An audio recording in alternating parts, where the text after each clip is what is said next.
welcome to World Wellness Weekend. Welcome to my session with World Wellness Weekend. My name is Jane, and my session is all about Yin Yoga, the philosophy of Daoism, and the harmonizing power of journaling. So we'll sort of wind our way through these three different components, which all work together really well. For this session this morning, it would be good if you had some cushions and pillows, maybe a combination, a couple of cushions and a pillow or vice versa. And also you'll need a notebook and a pen for the journaling component. For our Yin Yoga practice this morning, we'll be working with the meridians of the liver and the gallbladder. So I'll explain a little bit more about what that means once we come into our Yin Yoga. But basically the liver meridian in Chinese medicine begins at the big toe and comes up the inner seams of the legs, up the front of the body and the face, and then the gallbladder meridian starts at the outer corners of the eyes, sort of zigzags down the outer seams of the body and the outer seams of the legs. So these are the areas that we'll be opening up and balancing and stimulating with our Yin Yoga postures. And once again, I'll explain more about Yin Yoga as we get going, but that's just a little bit of background for you. If you do have any injuries or any sensitivities in your body, please be extra mindful of those, seeing as I'm not there to talk to you, I'm not there face to face with you practicing. If there's anything that doesn't feel quite right in your body, please do come out of the pose, please do modify the pose to suit yourself. Feel free to skip the pose if you need to as well. None of these yoga poses should be painful. Especially you shouldn't feel any electrical type feelings or sharp sensations or anything like that. So please watch out for those things. If you do feel uncomfortable, a little bit uncomfortable in some of the poses, that's okay, that is normal. But you know your body better than anyone else. So you can decide if something doesn't feel quite appropriate, then please don't feel like you have to force yourself to stay there. In fact, doing so would be not a very yin approach. It would be more of a yang or yang approach to the practice. So we're going to start this morning with a breathing exercise, and then we're going to move into some meditation. But first of all, I'd just like to acknowledge the country that I'm coming to you from. You might like to do the same, just reflecting on the country that you're situated on right now. You might like to place one hand on your heart and one hand on the floor in front of you, or the earth if you're outside, which would be quite beautiful. And you might like to close down your eyes. Take a moment just to listen to the sounds around you and orient yourself in the location that you're in.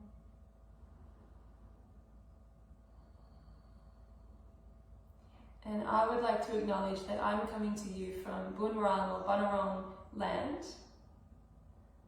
These people are part of the Kulin Nation, the original custodians of these lands and waterways, who've cared for these lands for tens of thousands of years.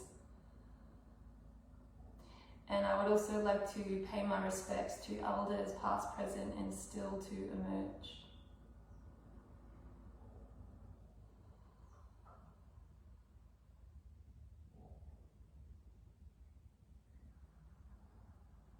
And if you've closed down the eyes, you can slowly flutter them open.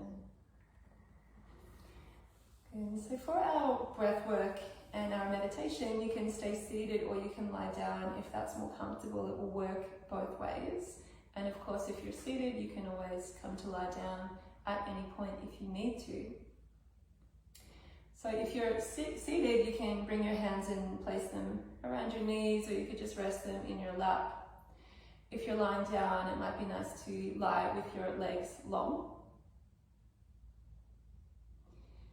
And if it's comfortable to do so, you can close down your eyes. And just take a few moments to feel the parts of your body that are making contact with the floor become just a little bit heavier. Although if you're seated, you can keep your spine nice and long.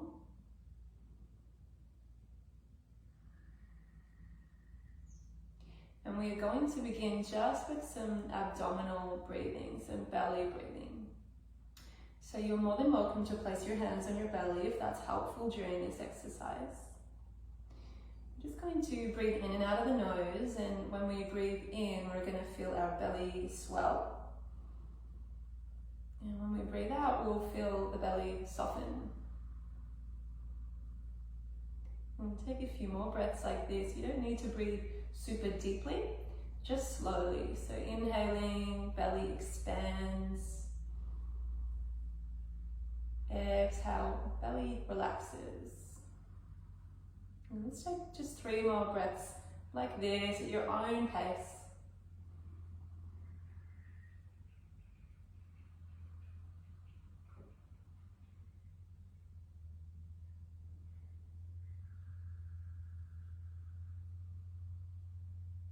Good, just one more inhale, belly expanding.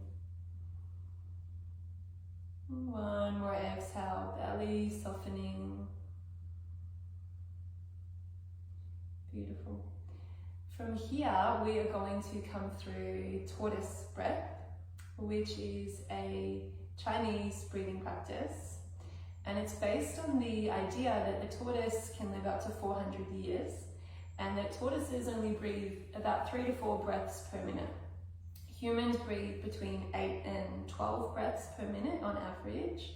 So the idea is that if we can breathe fewer breaths per minute, then we're going to have more longevity in our lives. So the way to practice tortoise breath is that first of all, we breathe in slowly through the nose. When you get to the top of the breath, you're going to feel the breath in your throat and then swallow as if you're swallowing a piece of food, but you're swallowing the breath. And then you'll slowly exhale through the nose as well.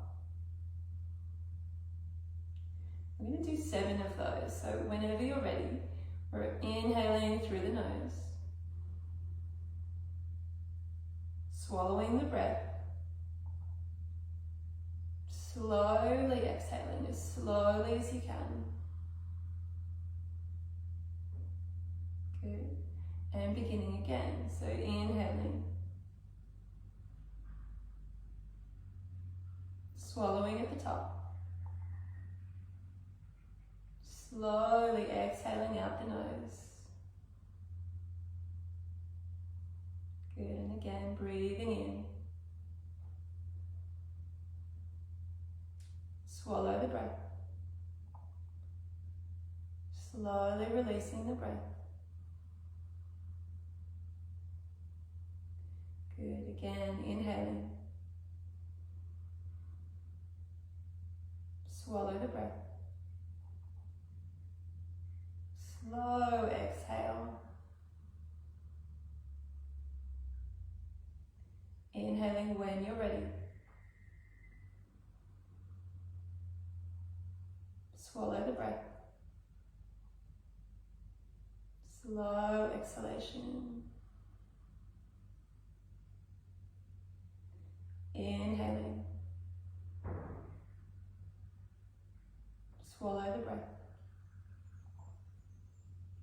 Exhale slowly. And we'll come through one more round. So inhaling, let the belly swell. Swallow the breath. Exhale slowly. Good. You can return to a normal breath now. But we'll just collect all the saliva from our mouths with our tongue. So you just sort of move your tongue around your mouth. And then swallow again. So you're swallowing that saliva. And that is our tortoise breath. So you can practice that at any time. It's also really nice just for bringing us into our parasympathetic nervous system, our rest and digest mode.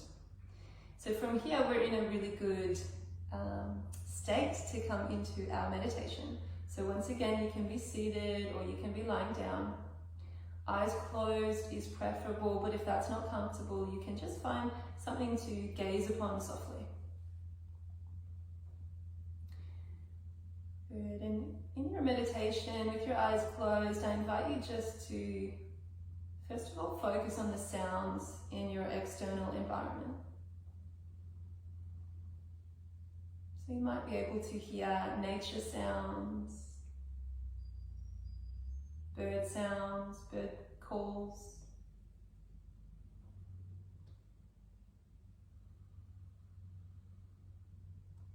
You might be able to hear other sounds, traffic sounds, people moving about the house.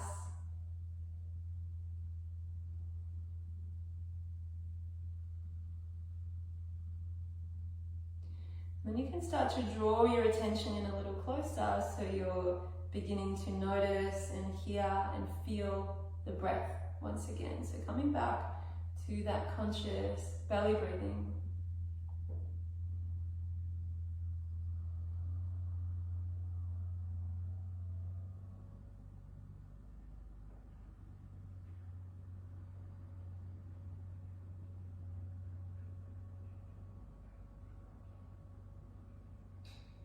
And they say that the breath is a bridge from the mind into the physical body. So you might now start just to notice any sensations that are present in your physical body,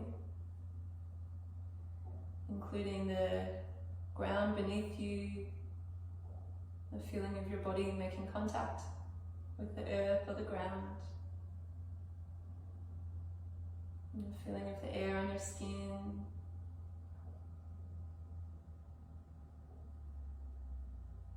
Any other sensations that are present, so maybe any areas in your body that feel tender or tight, areas that feel open or spacious.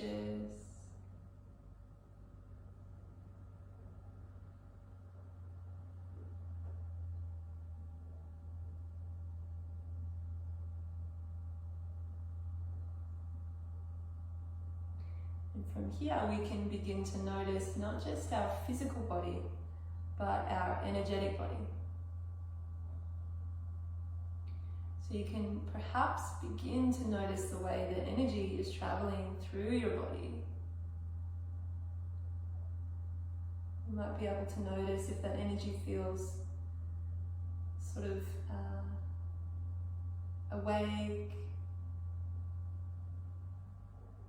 or if it feels a little more sluggish. And if it's not so easy to imagine the feeling of your energetic body, maybe you can just visualize the breath moving beyond your lungs to extend through your whole body, so that it extends all the way to the tips of your toes.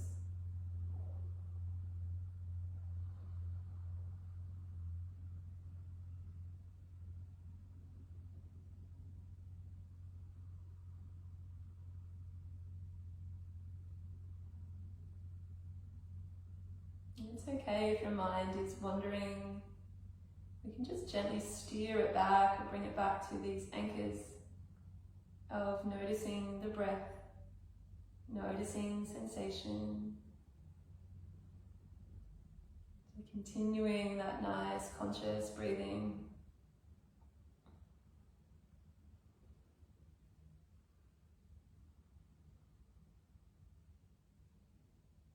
Maybe still continuing your belly breathing as well. Belly expands, rises on the inhale,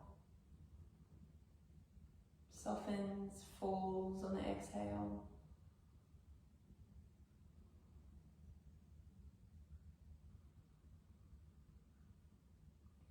Good. Taking just a few more of these nice, nourishing breaths here.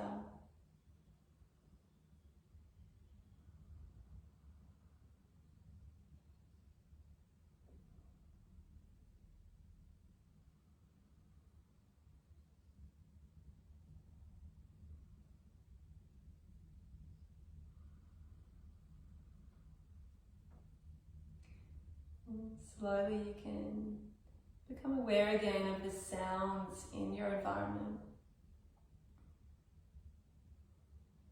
The sounds beyond yourself. And when you're ready, you can start to blink your eyes open. And just notice again where you are.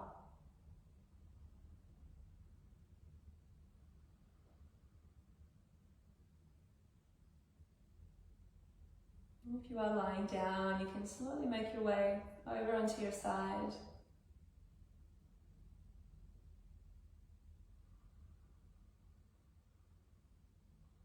And from there, you can use your hands to help yourself up to a seated position so that we can prepare for our journaling exercises. So we won't spend too much time on our journaling before our yoga. We'll do a little bit more after our yoga practice. But it can be really great just to do a little bit of journaling after meditation, just to bring more awareness and more insight to what's going on internally for you. And to do this helps cultivate really more yin energy, because yin energy, which I'll talk more about in a little bit, is really about becoming introspective and becoming aware of what's going on in our internal space. It can help us to illuminate these sort of hidden places inside of us to journal. So taking your journal and your pen, this will just be a reflection on our meditation and our breath work. Just have 3 questions for you to reflect on. And the first question is, how did it feel to be still while we were meditating? Did it feel difficult, challenging? Did you feel restless? Or did it feel restful and welcome?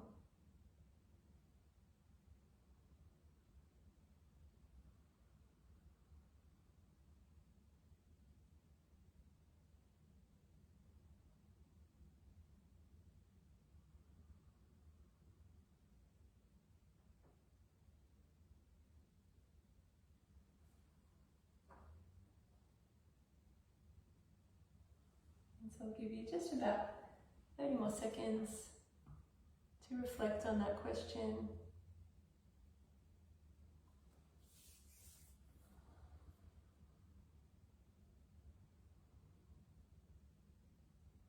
You might include reflections on why perhaps you felt restless, or why it felt nice to be still, or whatever the experience was for you.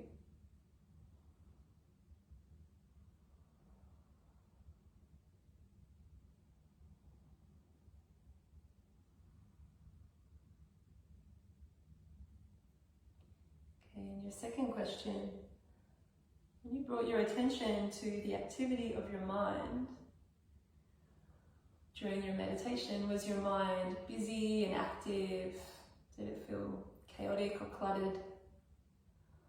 Or did it feel quiet, calm, or somewhere in between?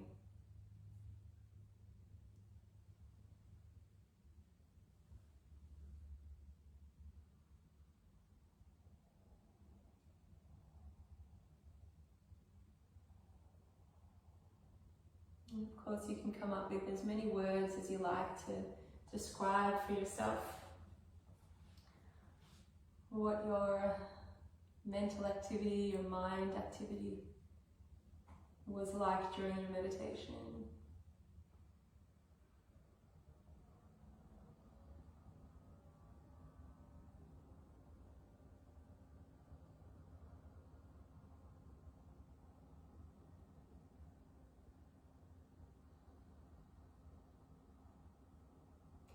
Okay, and our third question. When you tuned into your energetic body during meditation, what did you observe there? Was your energy flowing freely? Was there some stagnation? Did you feel energized, or did you feel a little more tired? Were you able to tune into your energy in the first place?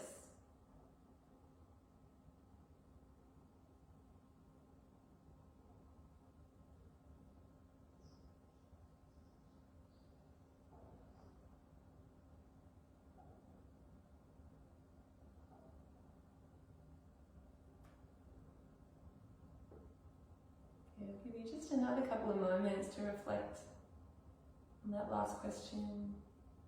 And these are questions as well that you can continue to reflect on as we move through our yoga practice.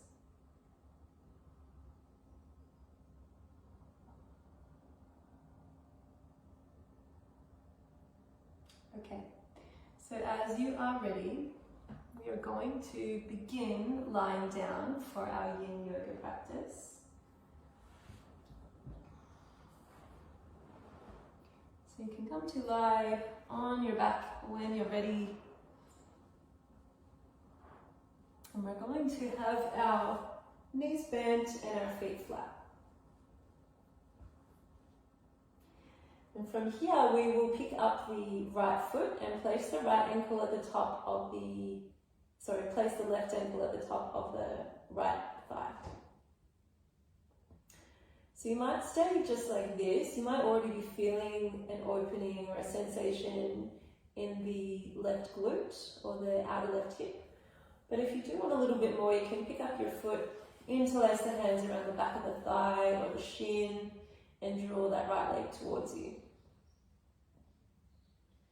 So you can always, we'll be here for a few minutes, you can always shift from one variation of the pose to another. So even though we're aiming for stillness when we practice Yin Yoga, it's okay if you want to shift around so you can explore the pose in a different way. You can allow your feet to be just relaxed here. Because our first principle of Yin Yoga is softness. So whereas in other forms of yoga we are more focused on being active in the muscles and in the body, Yin Yoga is about being passive. And you can extend that same idea of softness to your mind as well. So if you notice your mind becoming busy and chaotic, noisy, you can always try bringing it back just to the breath or to sensation. But we're also not really trying to control the mind too much here. We're not trying to control anything in Yin Yoga. It's really a practice of letting things be as they are and allowing things to unfold. You can notice here if your jaw becomes clenched, you can soften, loosen the jaw. And if you are drawing the right leg towards you, you can also soften your chest. So let your shoulders be soft rather than active.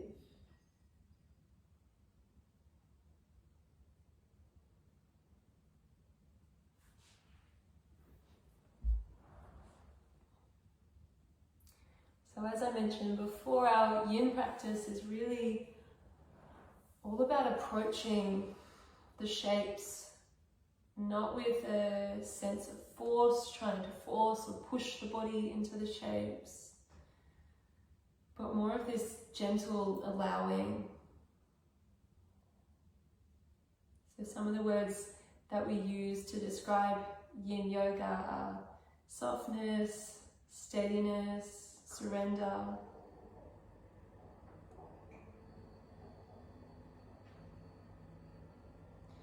And of course, if we can practice these things in our bodies, if we can practice them on the yoga mat, it helps us when we go out into the world, into the rest of our lives, to have these tools in our tool belt to cultivate these things.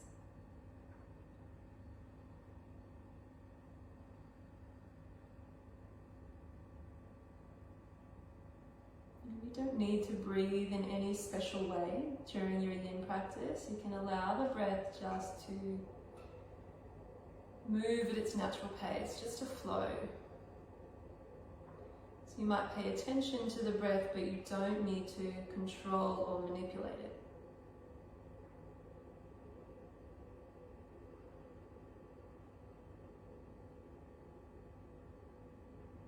I'm going to stay like this just for a few more breaths.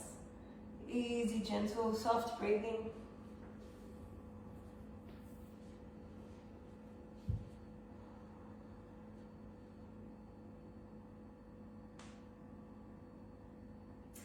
And then if you have lifted that right foot off the floor, you can land it back down on the mat, but we'll keep this figure 4 shape with the legs. Because what we're going to do from here is just shuffle the hips over to the left side of the mat a little bit, and then drop the left foot and the right knee over to the right side of the mat, so that that left foot lands flat. So what we're aiming for here is to feel a little bit more spaciousness between the left hip and the left ribs. You might reach your arms above your head if that feels appropriate, and you might even loop your right thumb and middle finger around your left wrist, and then just very gently draw your left hand over towards the right side. So you're increasing that lengthening along the left side there. And it's just an option. And we're just going to be here for a few more breaths. They're not quite as long as the previous shape that we were in.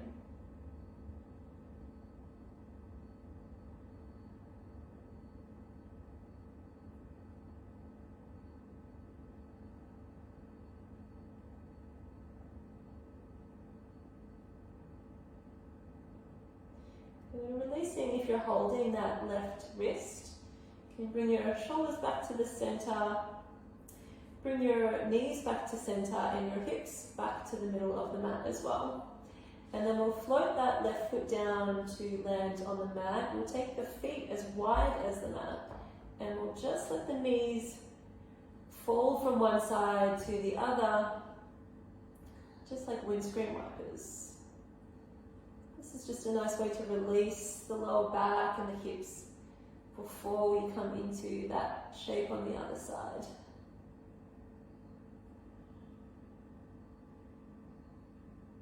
Good, so eventually we'll come back to stillness. We'll bring the feet back to hip distance apart. And then we'll take the right ankle to the top of the left thigh to make that figure 4 shape. We sometimes call this eye of the needle pose. And then again, you might stay just like this, so you might pick up the left foot and draw that left knee towards the chest. And just let the feet relax, let the jaw be nice and soft.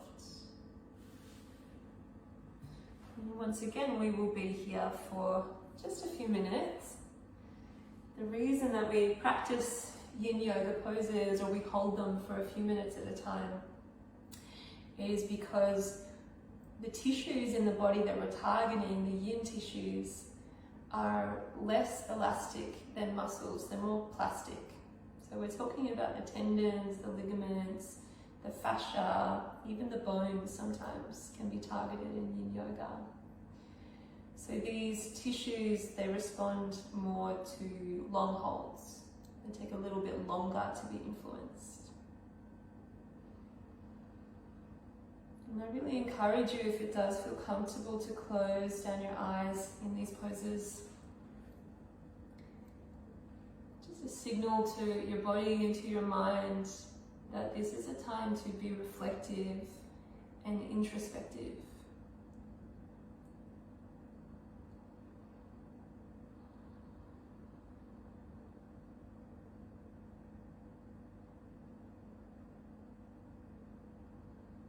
And bearing in mind that our first principle is softness, just notice where in the body you can invite more softness, whether it's the face or the shoulders.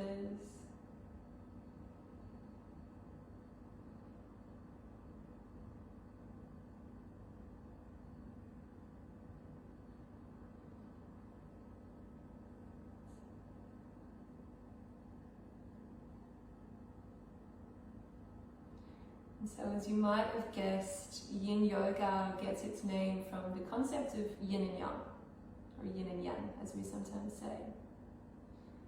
So most of us are familiar with the yin-yang symbol, that sort of paisley swirl, where one side is black with a white dot and one side is white with a black dot.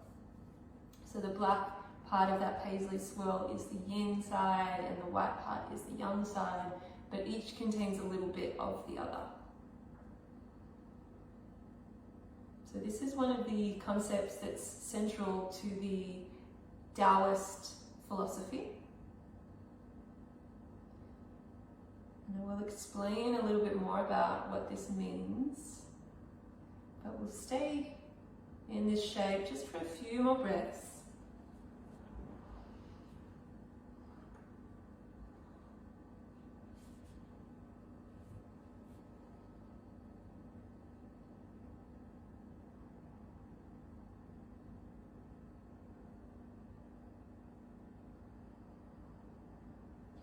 And then if you have lifted that left foot away from the ground, you can release it back down, but keep this figure four shape so that we can shuffle the right hip over to the right side of the mat and then drop onto the right foot and the left knee. And once again, your arms might just stay beside the body, or you might reach your arms above your head, and this time with your left thumb and your left middle finger, you might loop around the right wrist and gently draw your upper body over to that left side of the mat.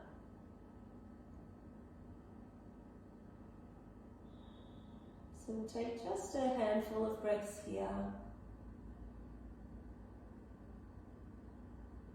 Just noticing what you notice, feeling what you feel.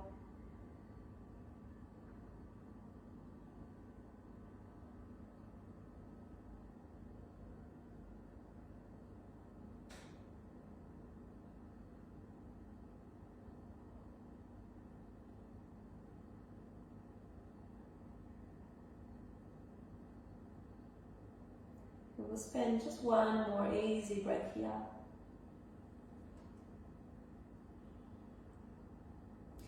Then we'll bring our upper body back to the center of the mat if it's not there already. Draw the knees back to center, bump the hips back to the middle, and float that right foot down. And we'll take the feet wide and windscreen wide from side to side.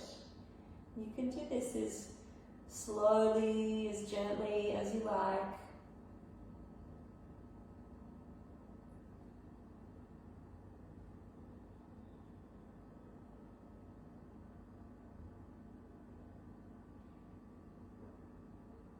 Good, and then coming back to center. And from here, we are going to draw the knees into the chest. You can wrap your hands around your shins and then separate out the knees so they're wider than the hips.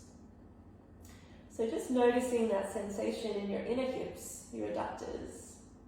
You can stay just like this, or if it feels okay, you could come into stirrup pose, which is the Yin Yoga version of Happy Baby. So you keep the bend in your knees, keep your knees wide, and just float the soles of your feet to the sky. And then take your hands to the inner arches of your feet. And if it feels okay, you can keep your lower back rounded here rather than feeling that you need to flatten it into the mat. And you can also have your hands to the backs of your thighs or your knees if that's more accessible for you. Just as long as we're feeling that opening through the inner seams of the legs, so that liver channel.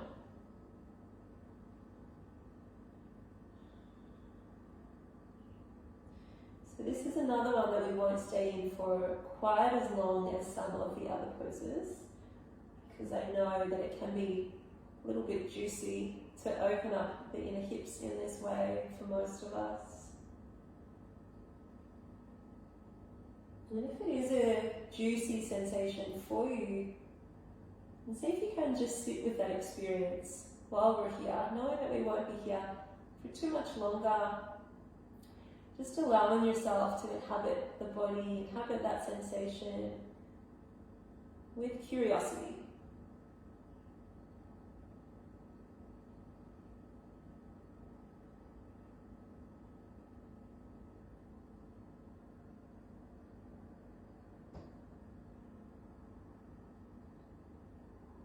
And we're just going to take 3 more easeful breaths here.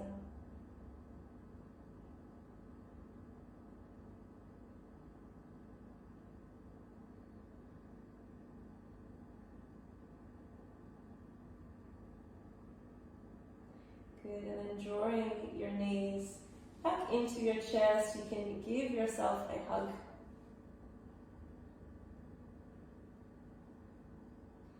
And then as you're ready to, you can cross over your ankles and roll your way up to a seated position. Or if it's easier, you can roll onto your side first and find your way up to a seated position from there.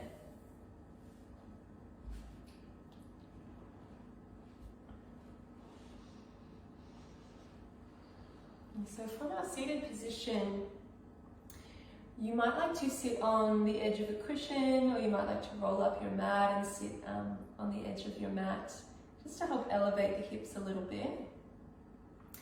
And from here, we are going to come into butterfly pose. So we're going to take the soles of the feet together and make this loose diamond shape with the legs.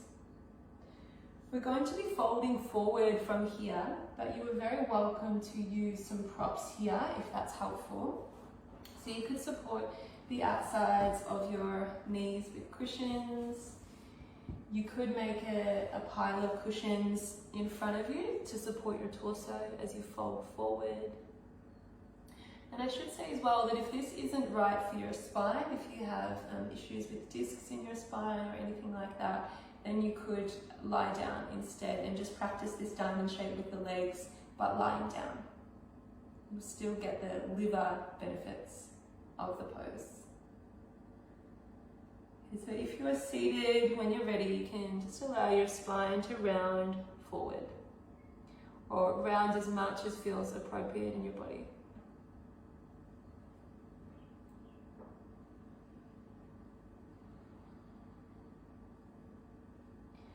And you can also, if you are rounding forward without any props, you could rest your elbows on your feet, and you could rest your chin or your forehead in your hands.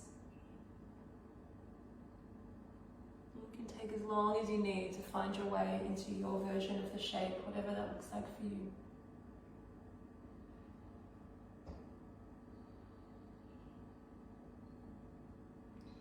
So the idea of yin and yang is that these two forces, or these two energies, which are everywhere in the world, that we see in ourselves and in the world, are opposites of each other, but they're also interrelated and they're relative to each other.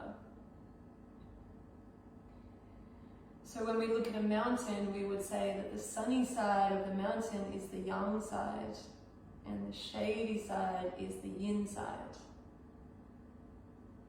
So yang qualities involve dynamic energy, sunshine, movement, productivity,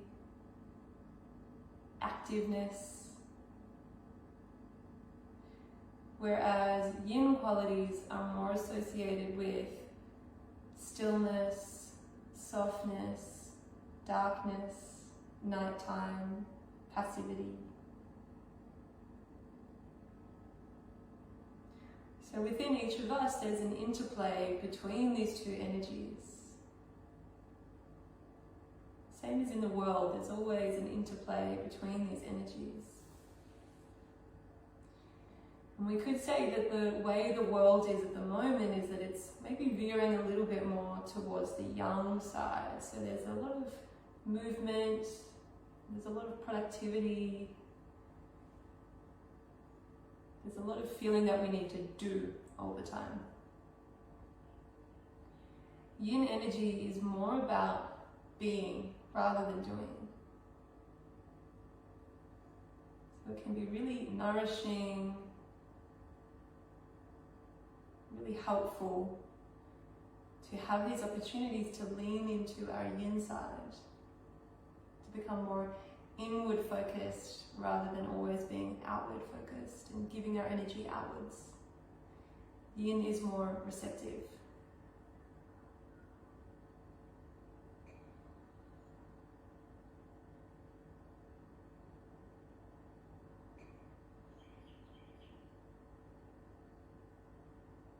So we'll be in this shape just for another minute or two. This time you might find a little bit more softness in the body, a little more space to move into, which is sometimes what happens.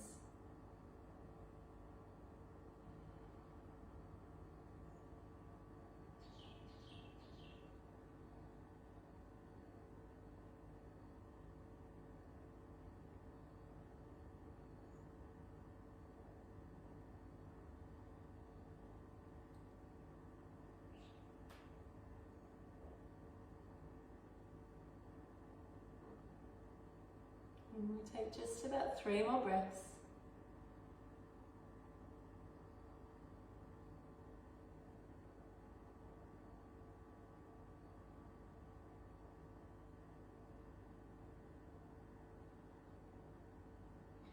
And then slowly you can start to unfurl your way back to an upright position. No rush, no urgency. And if you have been lying down, you can slowly make your way up to a seated position.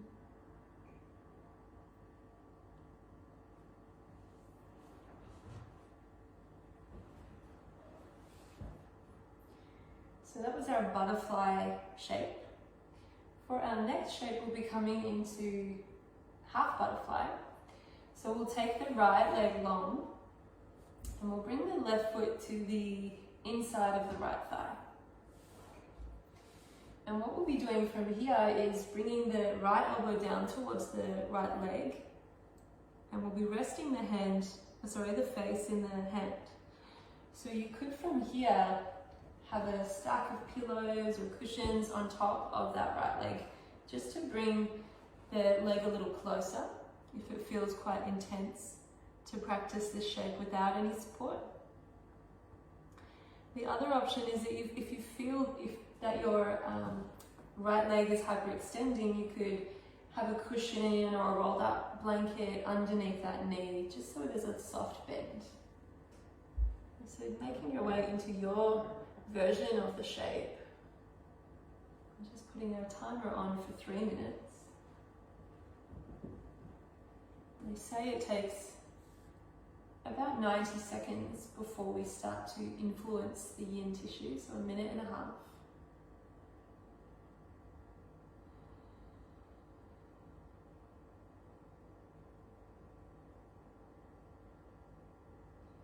And yin yoga is sometimes compared to acupuncture because of the way that it seeks to change the way the energy is flowing through the meridians. So I mentioned before our liver and our gallbladder meridians. The idea in Chinese medicine, which springs from Daoism, is that if we want to be healthy, then we need our energy to be flowing through our energetic channels as fluidly as possible, without interruption, without blockage or stagnation. So the previous shape, that butterfly shape, was all about opening up the liver channel, the liver meridian. And this shape here, with this focus on the space between the left hip and the left ribs, is more about opening up the gallbladder meridian.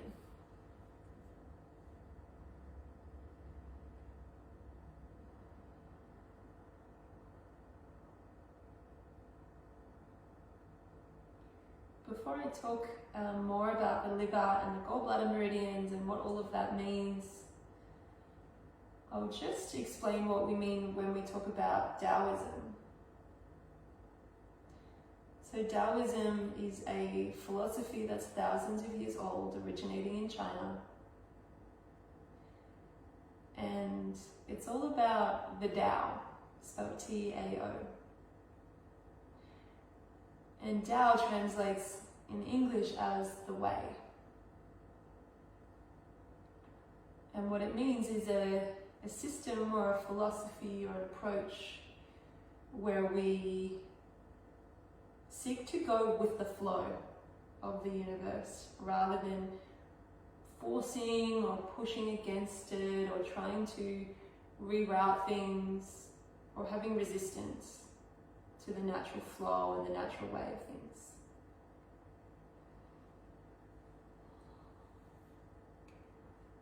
And we'll take just another couple breaths here.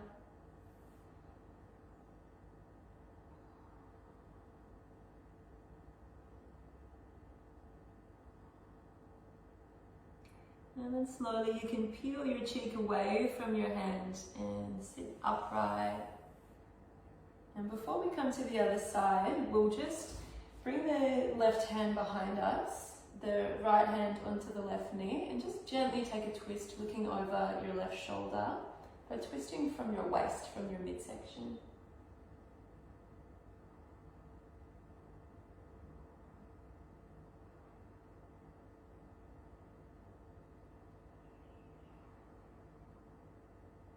Beautiful, and turning your head back to center, release the arms, and let's take the legs over to the other side. So your left leg will now be long.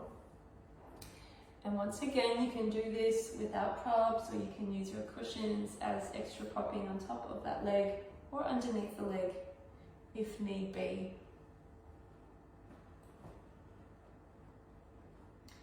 So take as long as you need to set yourself up. And then you can place your left elbow on top of your cushion or your leg. And again, just rest your cheek in your hand.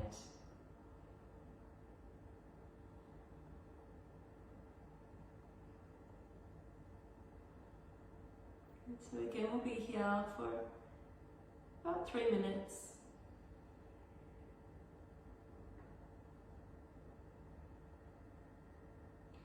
And what we also mean when we talk about Daoism is finding a middle path between yin and yang.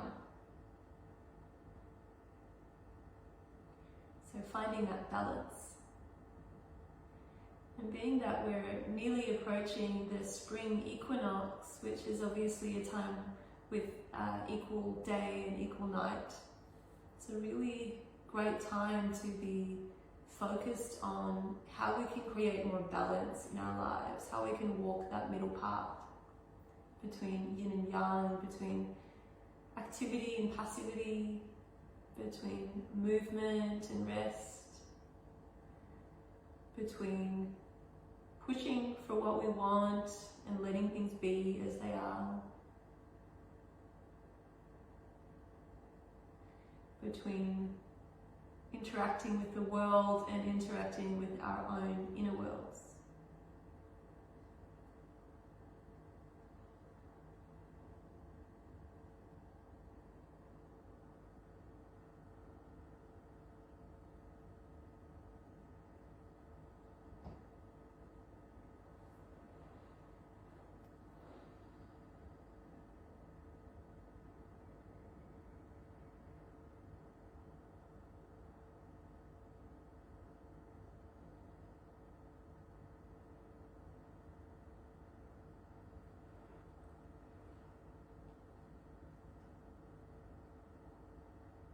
We'll be here for just another handful of breaths.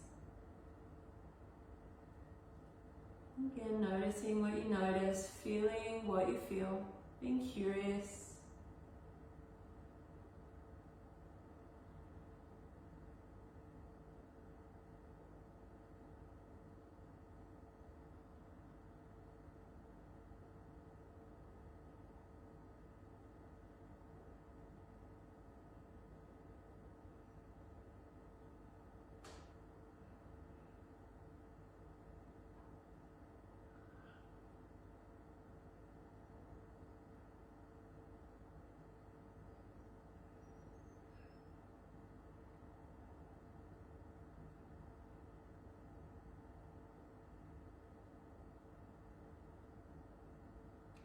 The next time an inhale comes around, you can peel your cheek away from your hand, bring yourself upright.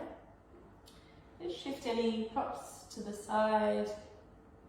Keep your legs as they are for a moment, so you can bring your right hand behind you, left hand onto that right knee, and gently twist, looking out over your right shoulder.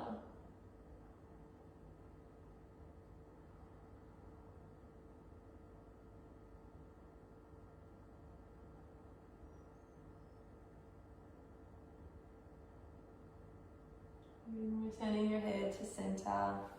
You can cross over your legs and find your way to a 4-point kneeling position.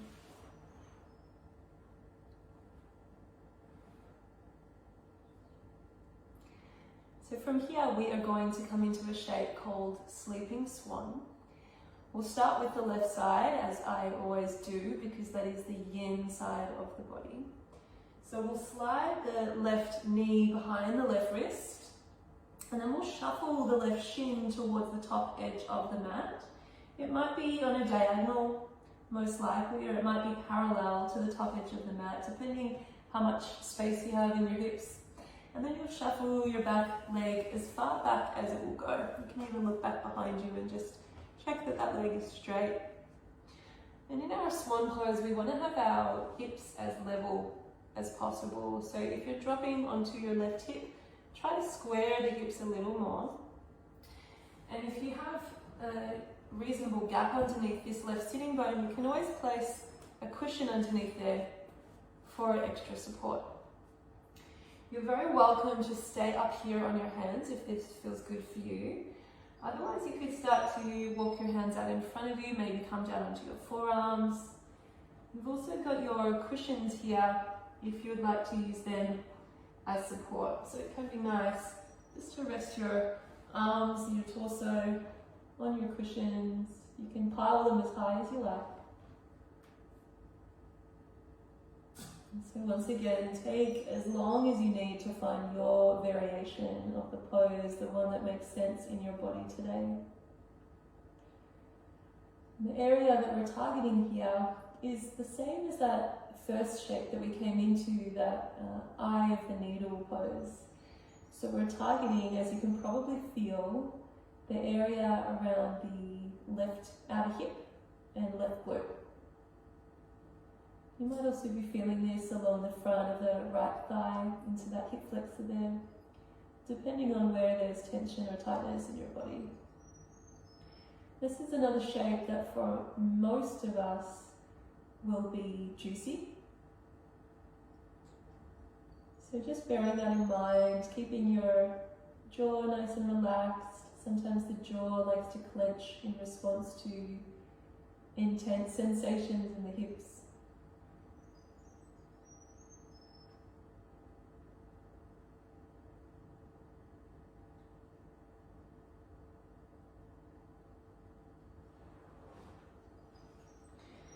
And so the other way that we can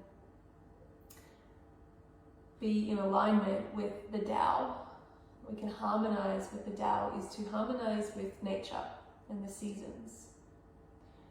So the seasons are very important in Daoism and in Chinese medicine. There are different qualities with each season, there are different behaviors, exercises, foods, all kinds of things that are brought into our lives when the seasons change. And the seasons as well can be yin or yang. So summer, for example, is the height of yang energy. It's where we have that most active energy. The sun is brightest and hottest. The days are the longest. We have this real sense of expansion. Everything flowering, coming to fruition, just bursting with life. And following summer, we move into autumn, which becomes starting to become a little bit more yin. Things slow down a little bit. The trees begin to lose their leaves. We might notice in ourselves that we want to rest a little bit more, go to bed a little bit earlier. And then comes winter, which is the most yin time of the year, the height of yin. And it's a time to hibernate, like a bear would hibernate. So we really slow everything down, we take more rest. The nights become longer so that we can sleep for a longer period of time. And it's a time to really be more still, more introspective, those yin qualities. And taking just one more breath where you are.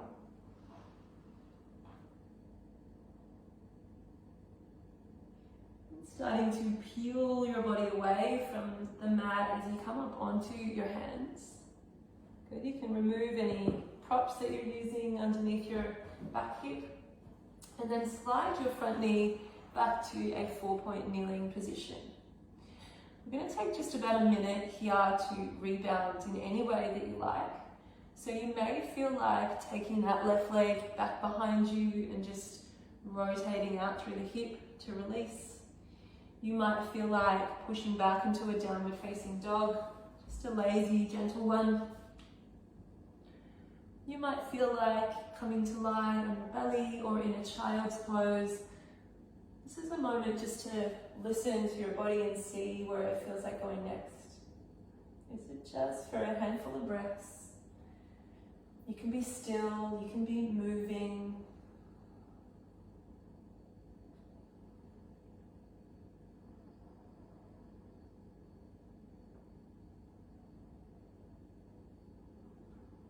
Just letting your body guide you here. And so often we are the ones that guide our bodies. We let our minds be dominant and we think of our bodies as a kind of servant. So just let your body be in charge for the next few breaths.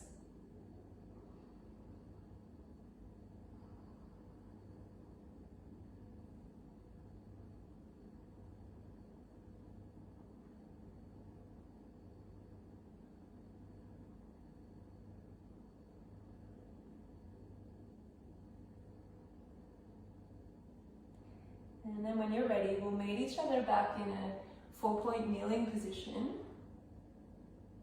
And we will prepare to come into our sleeping swan on the other side, so the young side of the body.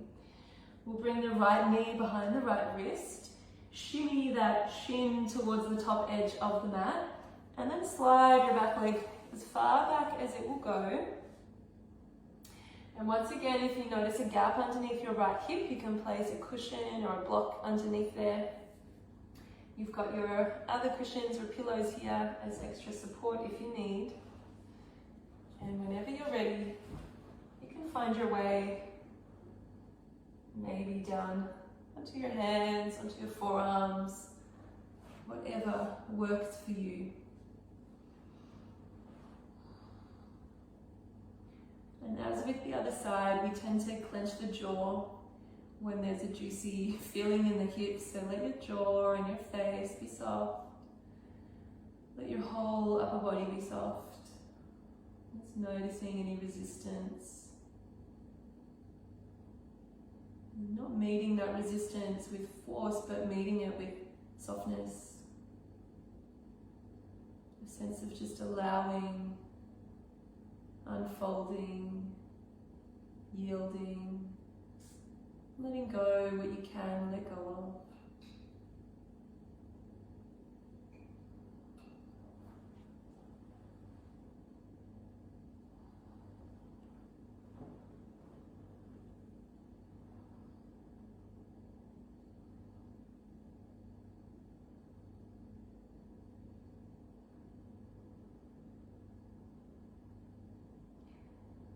So that brings us to the springtime.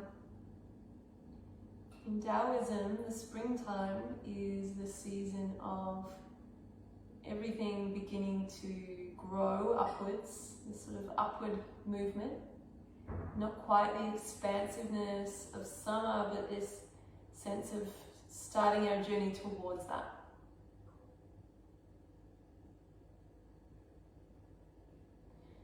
So the ancient Taoist texts tell us that we should get up a little bit earlier in line with the sun rising earlier,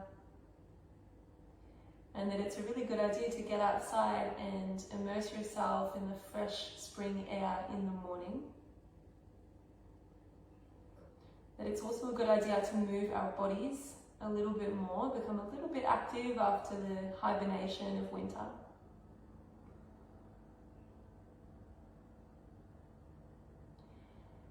And the body parts that go along with the springtime in Daoism and Chinese medicine are the tendons and the ligaments.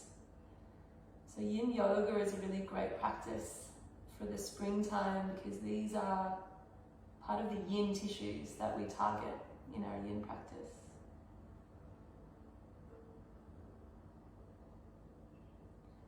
We'll take just a few more breaths here.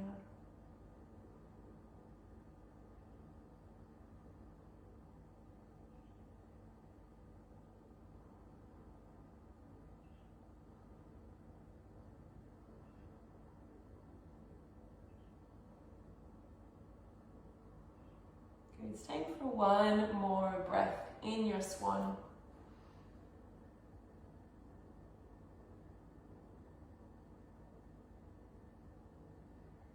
And then slowly you can help yourself up onto your hands, peeling away from the mat.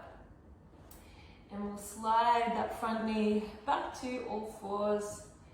And once again, for the next minute, you can just move your body or come into any shape that feels good and appropriate for you right now.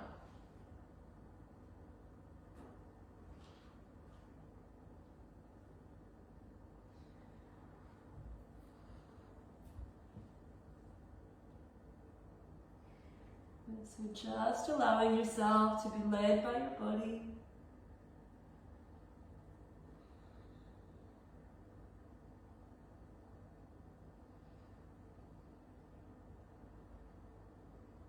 And taking a couple more breaths wherever you are.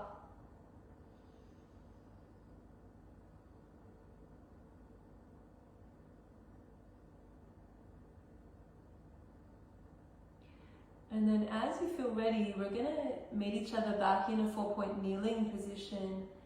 And take the knees nice and wide, bring the big toes to touch. And find ourselves a child's pose. So you're very welcome to have a blanket underneath your knees here if you need extra padding. You're also very welcome to have your cushions or pillows underneath the torso to make this a little more supportive and restorative if you need. It can be nice depending on where you're at today. And if you're not using any props underneath your torso, you would just be reaching your arms out in front of you.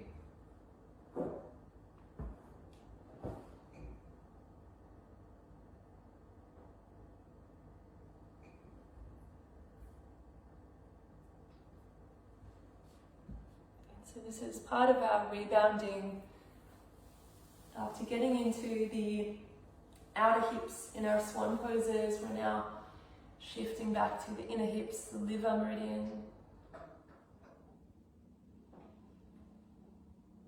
And according to Daoism, the organs in our body, they correlate to certain emotions and behaviors and mental qualities. And they have functions in the body that go beyond what Western medicine sort of defines as the functions of these organs. So they have a role in our energetic body rather than just our physical body. So the liver and the gallbladder are a pair, and they're the pair that go with the springtime. And the emotions that go with the liver and the gallbladder are anger and irritability. So in springtime, we can see these emotions bubbling up to the surface a little more than in other seasons. So the ancient Taoists tell us that it's important to be expressive of our emotions rather than repressive, but also to not indulge too much in our emotions or get carried away with them. So sort of, again, walking that middle path, finding the way or the Tao. And we're also told in these ancient texts that it's important to seek and cultivate equanimity, this feeling of being sort of even-tempered.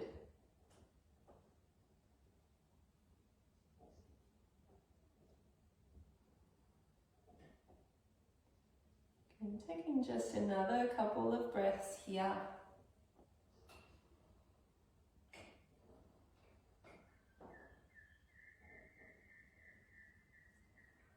Just sinking your sitting bones down onto your heels. Letting yourself be as passive as you can in this shape at this moment.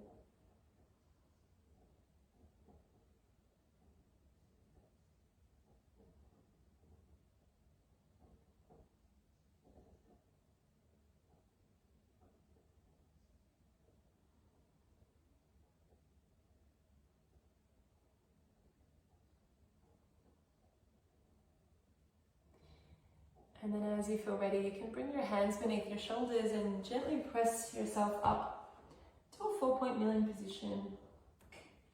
And we are going to find our way onto our sitting bones from here. So you can either cross over the ankles and walk the hands back to sit on your sitting bones, or you can drop onto one hip and find your way onto your sitting bones that way. We're just going to bring the legs out in front. You might need to scoot yourself down the mat a little bit so that your feet are at the bottom of the mat. Good, and then whenever you're ready, you can come to lie down. We won't be sitting up again, so if there's anything that you'd like to gather around you or collect for your Shavasana in preparation for your final relaxation, you could do that now as well, in terms of extra layers or blankets or more cushions if you need. And then whenever you are ready, you can come to lie all the way down flat on your back. And we'll bend the knees in so the feet are flat. So we've come into this shape that we sometimes call constructive rest pose.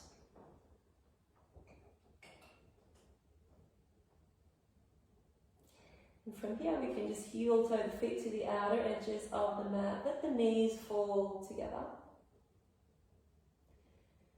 And just finally, before we come into our relaxation, we'll let the knees drop from one side and to the other side, coming through those windscreen wipers again. You might open your arms out into a T shape or a cactus shape with the elbows bent. You might feel like pausing to one side for a few moments, or you might feel like continuing to move from one side to the other.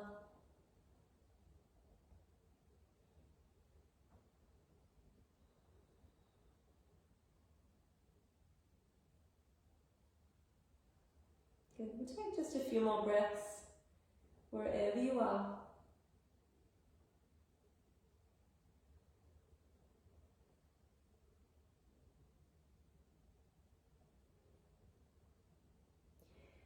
And then finally, when you are ready, you can find your way into your relaxation shape. So traditionally, we practice Shavasana with the feet as wide as the mat, the legs long, the arms beside the body with the palms face up to the sky and a gentle curl in the fingers. If you do have any breathing difficulties, it can be more suitable to relax on your side instead in the fetal position. So completely up to you. And just take a moment or two to get any last minute wriggles out of your system. Collect any extra props if you wanted to have a blanket over you or a cushion under your knees or under your head.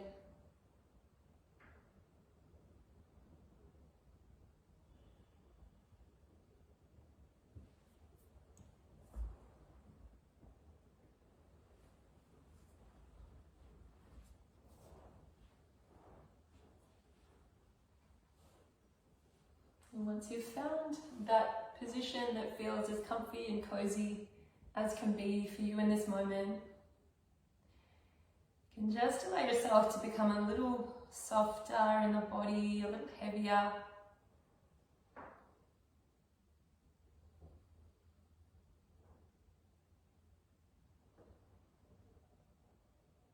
And again, you might close down the eyes if that feels comfortable, otherwise a soft gaze is fine.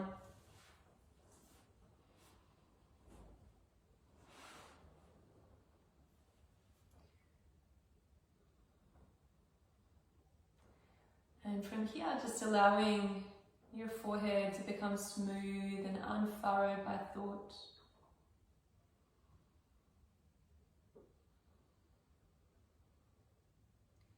Allow your eyes to settle back into your skull. Let your inner ears become soft.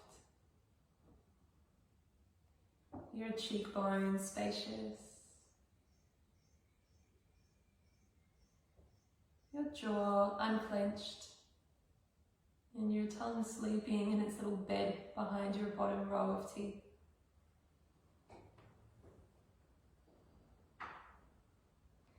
Letting the throat be nice and soft. The shoulders heavy. The heart soft and spacious in the chest. The belly where you unknowingly carry so much tension, let that be soft. Let the hips be heavy. Let the legs be heavy. Let the soles of the feet, or the heels of the feet sink into the floor beneath you. So that throughout your whole body, your energy, your chi can flow uninterrupted, unimpeded.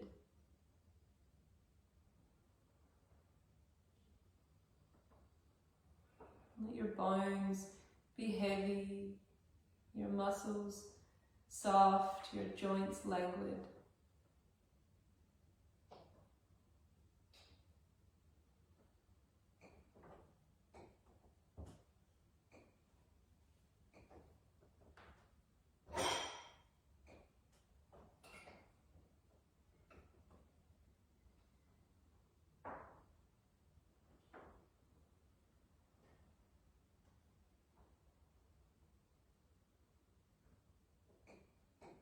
And if your mind is busy, let it be busy.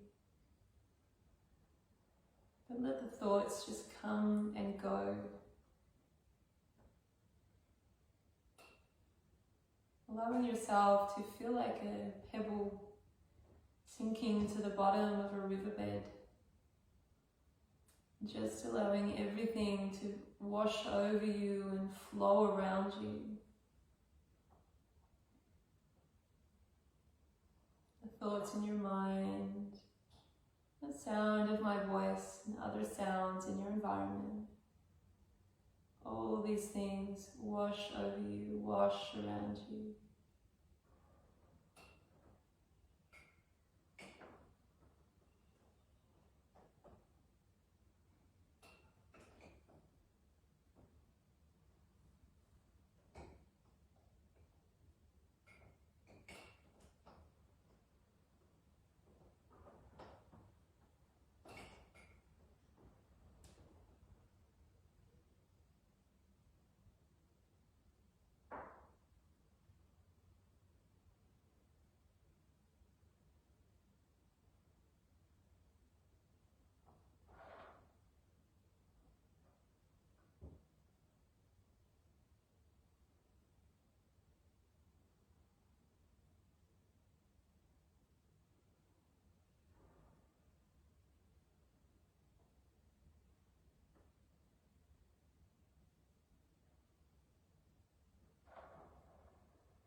Without needing to move the body just yet, you can gradually come back into that belly breathing. So inhale, belly rises and swells. Exhale, belly softens and falls.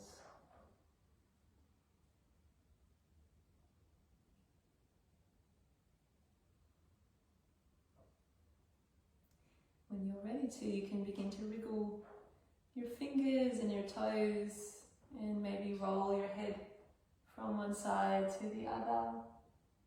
Just this slow and gradual reawakening, as if you're waking up first thing in the morning. You can start to make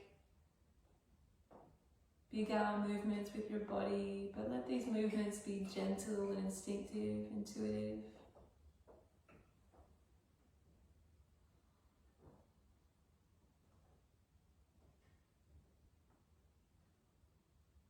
You might reach your arms above your head and stretch out through the whole body.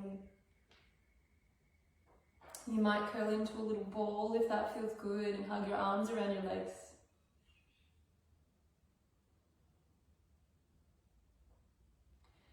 And in your own time, you can roll your way onto your preferred side.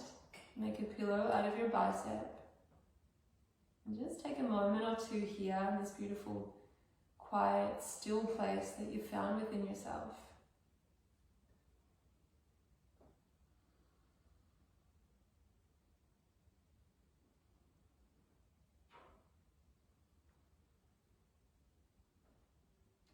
And then eventually you can make your way using one or both hands up to a seated position.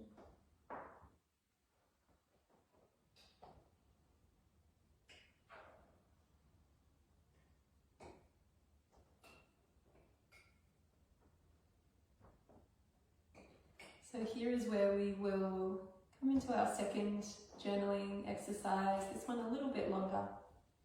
So when you're ready, you can collect your journal and your pen.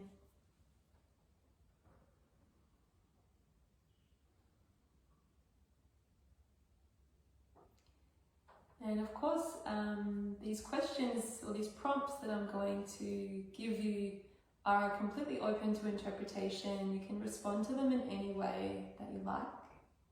They're really just for you. They're just for you to gain more insight into yourself, into that yin part of yourself, the hidden part of you, your inner space.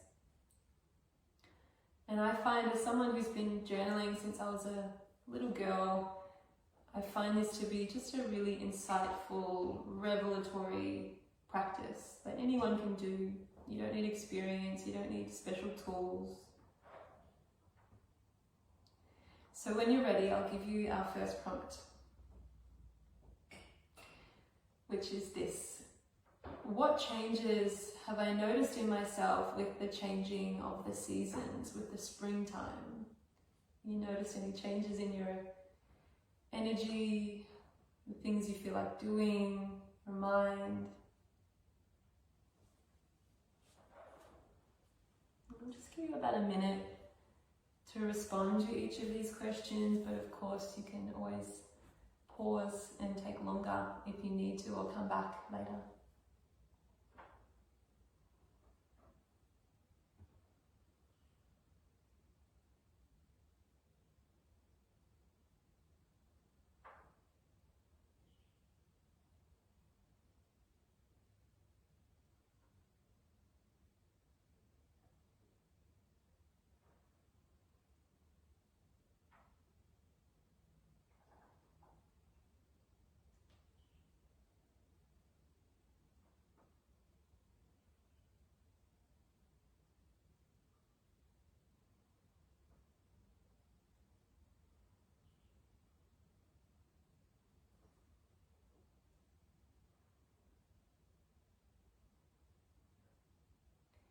Okay, our second question, second prompt.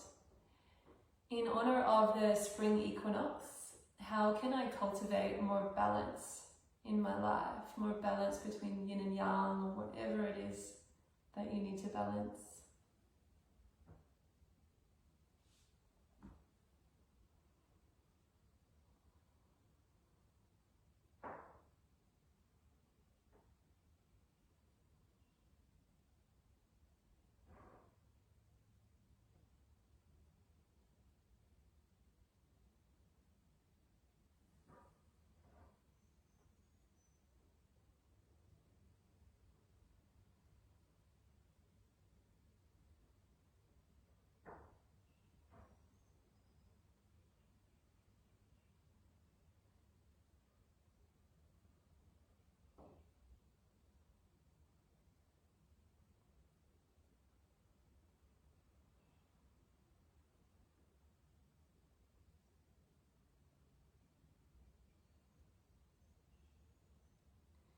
Good. Our third prompt. Where in my life could I give up resistance and perhaps go with the flow instead?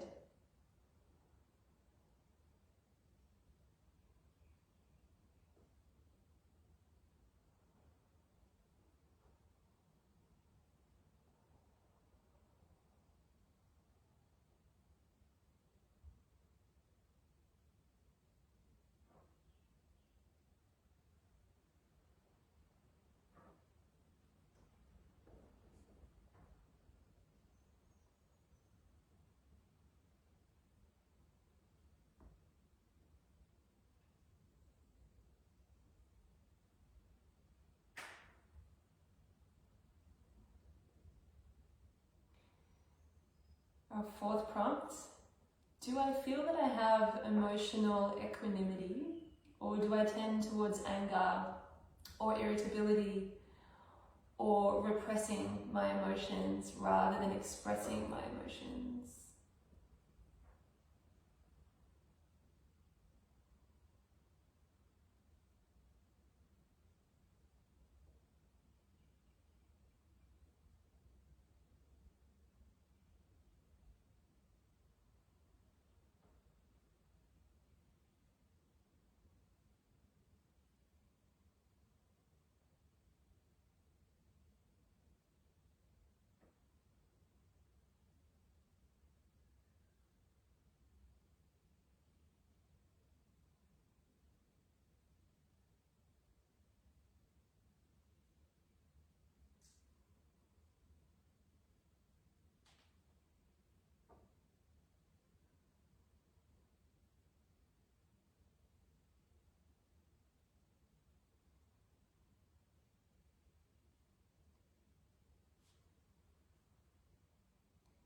And our next prompt.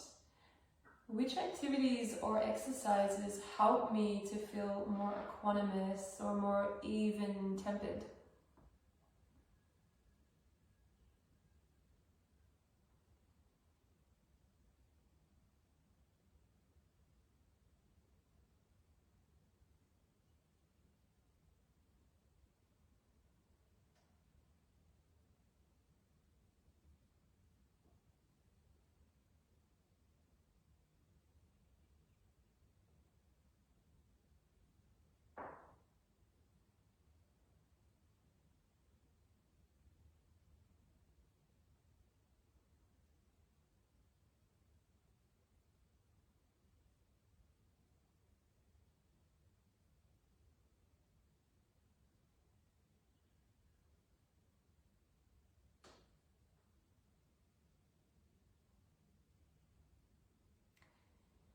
And what is my favorite way of connecting with nature?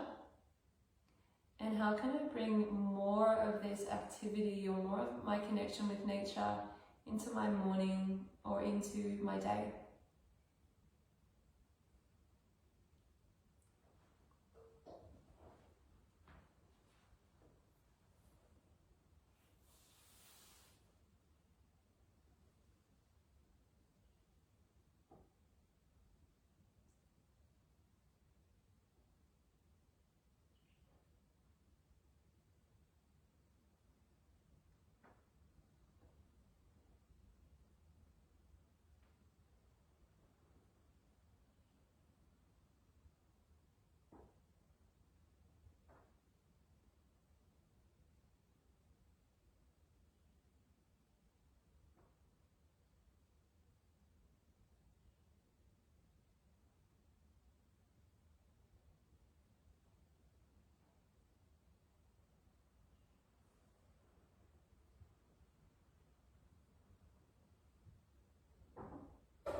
And that's our last journal prompt for this exercise, for this workshop.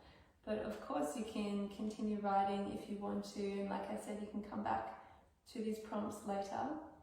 Journaling is a really beautiful, fantastic exercise to practice as often as you can, even if it's just writing a few observations in your notebook throughout the day or throughout the week, or if you're making those notes after your meditation practice, as I mentioned earlier. There is also something to be said for handwriting rather than typing.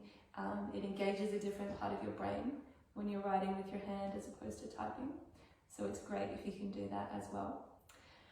To conclude this practice, we will come through one final short meditation. So once again, feel free to lie down if that's more comfortable for you. Otherwise, you can take a seated position. You could even lean with your back against a wall if that's available to you. You could sit on a cushion. And you can have your hands on your knees or resting in your lap. If you're seated, let your spine be long, your shoulders soft, and your face soft. The crown of your head extending upwards towards the sky, like all of that upward growth that we're seeing in the springtime.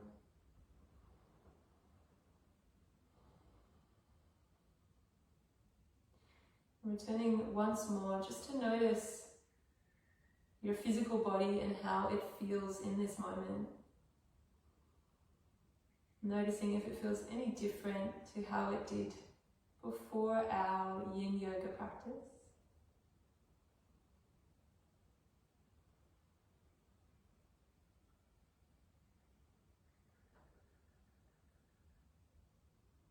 And you can notice your energy body as well. Do you feel any different energetically?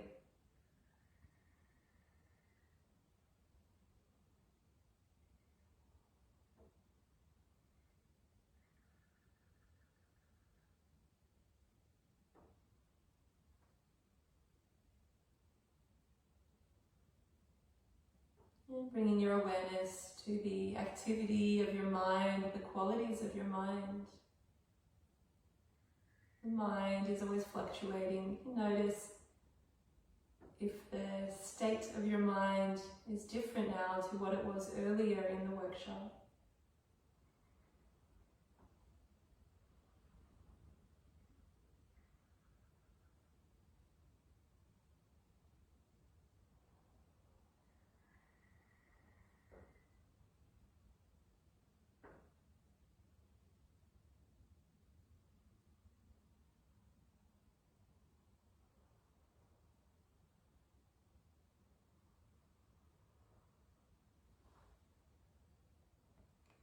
And take just a few more easy, gentle breaths here.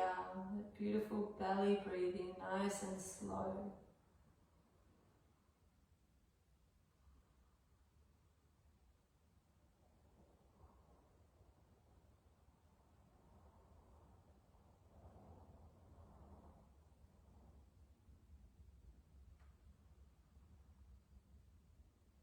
And when you're ready, you can blink your eyes open if they are closed. And that brings us to the end of this workshop. Thank you so much for joining me. It has been an absolute pleasure and an honour to celebrate World Wellness Weekend with you and to share my love and my joy of Daoism and Yin Yoga and journaling. So just to leave you with some final springtime wisdom from Chinese medicine.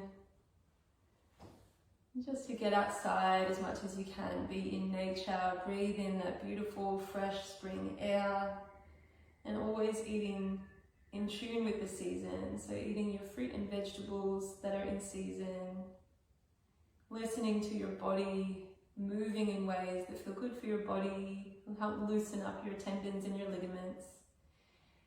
And just a reminder as well that equanimity is our intention for the springtime. So balancing your emotions where you can, expressing yourself, going towards those activities that help you experience that sense of balance. Once again, my name is Jane, and thank you so much for joining me for this practice. The light in me honors the light in you.